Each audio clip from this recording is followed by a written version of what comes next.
بسم اللہ الرحمن الرحیم ربی اشرح لی صدری ویسر لی امری واحلل عقدۃ من لسانی یفقہوا قولی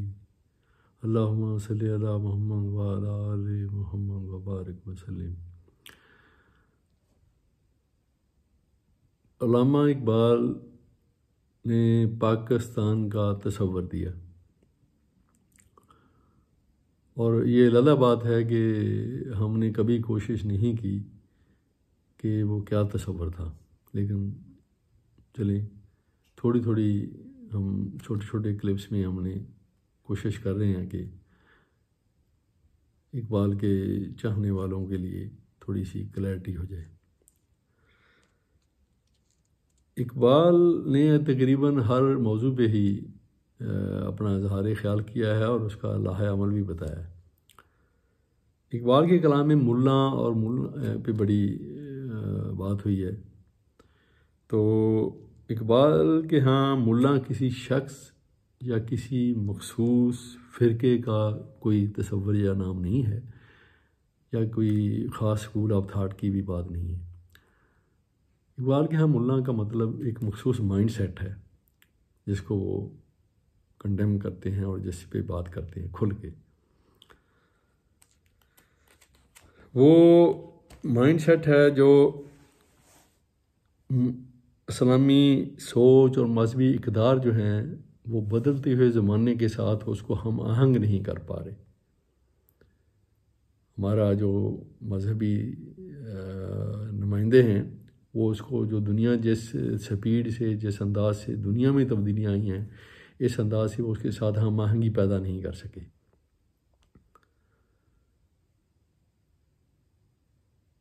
جیسے شروع میں آپ نے سنا بھی ہوگا، پڑھا ہوگا کہ علامہ اقبال پہ اور قائد اعظم پہ بھی فتوے لگے، لاؤڈ سپیکر کی ایجاد پہ بھی فتوے لگے، ٹیلی ویژن کی ایجاد پہ فتوے لگے، دوربین سے لے کے ٹیلیسکوپ تک کے استعمال پہ فتوے لگے۔ جیسے ہم نے پہلے ایک دو دفعہ ذکر بھی کیا ہے کہ جب استنبول میں ٹرائی کی گئی کہ جہاں وہ خلائی تحقیق کا ادارہ بنے تو لوگ جمع ہوئے، ان کا یہ سوال ہی نہیں پیدا ہوتا، یہ تو اللہ کے کاموں میں مداخلت ہے، یہ تو نہیں ہونے دیں گے۔ تو اس مائنڈ سیٹ سے حالات جو ہے وہ مسلمانوں کے ہاتھ سے وہ جو ریسرچ اور ٹیکنالوجی اور جو آگے بڑھنے کا تھا وہ نکل گیا۔ اب ایک ڈیٹا دیکھا ہے آپ نے بھی شاید نظر سے گزرا ہو کہ 2020 تک کی ریسرچ پیپر جو ورلڈ وائڈ آئے ہیں سائنس اور ٹیکنالوجی کے حوالے سے، ان میں پوری مسلم دنیا سے ایک بھی پیپر نہیں ہے، نہ کسی مسلمان ملک، نہ کوئی مسلم یونیورسٹی، نہ کوئی مسلم ریسرچ انسٹیٹیوٹ، زیرو۔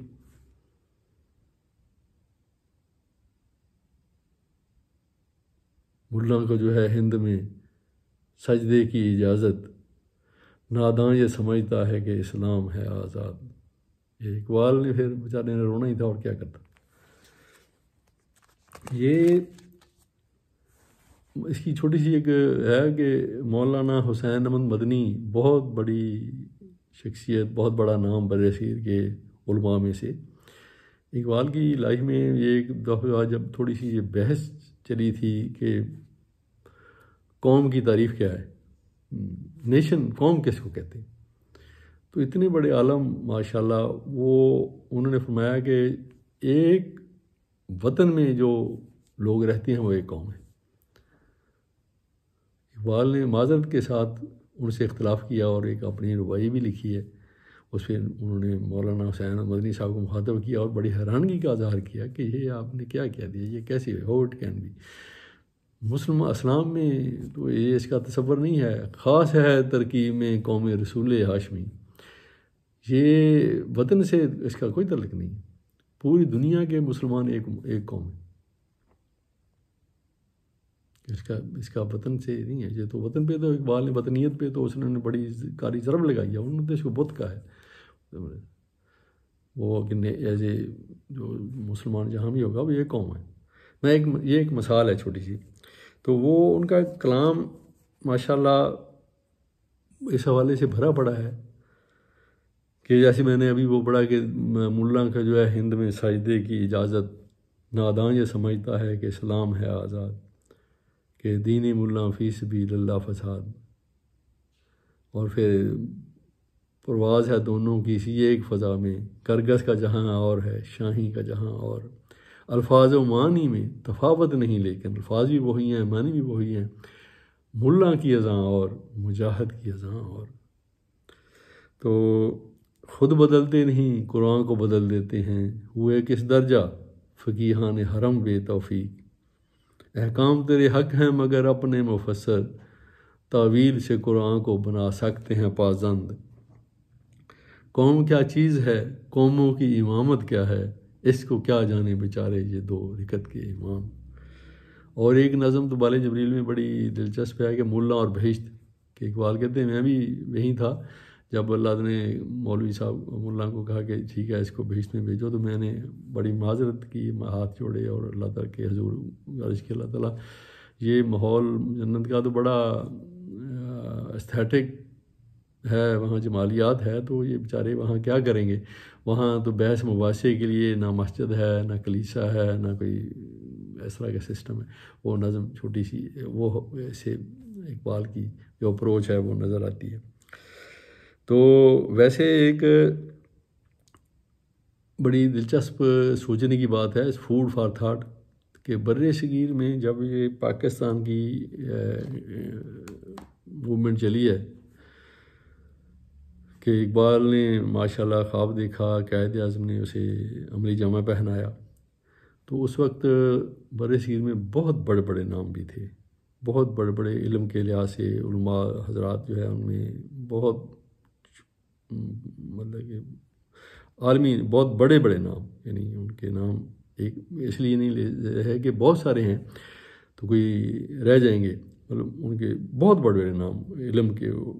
افق پہ چمکتے ہوئے ستارے۔ تو ان کو ان کی اکثریت کو یہ توفیق نہیں ملی کہ پاکستان کی موومنٹ میں وہ شامل ہوتے، بلکہ اکثر نے مخالفت کی۔ لیکن اس وقت ہم دیکھیں تو 3 شخصیات ایسی ہیں جن کو اس وقت اللہ تعالیٰ کی بہتر اللہ جانتا ہے، اس کی حکمتیں وہی بہتر جانتا ہے، اللہ عباد اللہ المخلصین، اللہ بندوں کے خلوص کو بھی وہی بہتر جانتا ہے، دلوں کی جو کچھ دلوں میں ہے وہ اس کو سب سے بہتر اللہ تعالیٰ جانتے ہیں۔ تو جو اس وقت انتخاب ہوا وہ تو ان 3 شخصیات کا ہے کہ اقبال ہیں، جن کو بظاہر ان کی مطلب کہ وہ داڑھی بھی انہوں نے نہیں رکھی ہوئی، ان کو نصیب ہوا کہ اسے علیحدہ مملکت کا خواب دیکھیں مسلمانوں کے لیے۔ قائد اعظم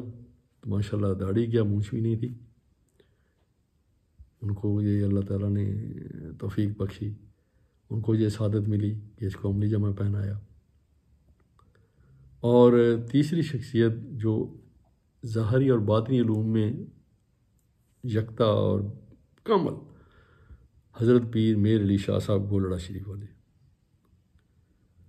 یہ بر صغیر میں ہمیں تو کوئی کم از کم دوسری ایسی مثال نظر نہیں آئی کہ پورا بر صغیر ظاہری علماء بھی اور باطنی بھی کسی ایک شخصیت پہ ان کا اجماع ہوا ہو، جیسے پیر میر علی شاہ صاحب پہ ہوا کہ پورے بر صغیر کے تمام جو مکاتب فکر تھے ظاہری باطنی، سب نے یک زبان ان کو یہ لیڈ کرنے کی شہادت دی کہ وہ مرزا قادیانی جو فتنہ تھا اس کا سد باب کریں اور اس کے مقابلے پہ یہ توفیق ان کو ملی۔ ان 3 شخصیات کے علاوہ تو یہ بر صغیر میں یہ انوکھی ایک مثال نظر آتی ہے کہ اللہ تعالیٰ یہ اس وقت جو سب ان کو یہ درجہ ملا، یہ توفیق ملی، اور اللہ تعالیٰ ہم سب کا حامی و ناصر ہو۔ صدق اللہ العظیم، الحمد للہ رب العالمین، رب اغفر وارحم وانت خیر الراحمین۔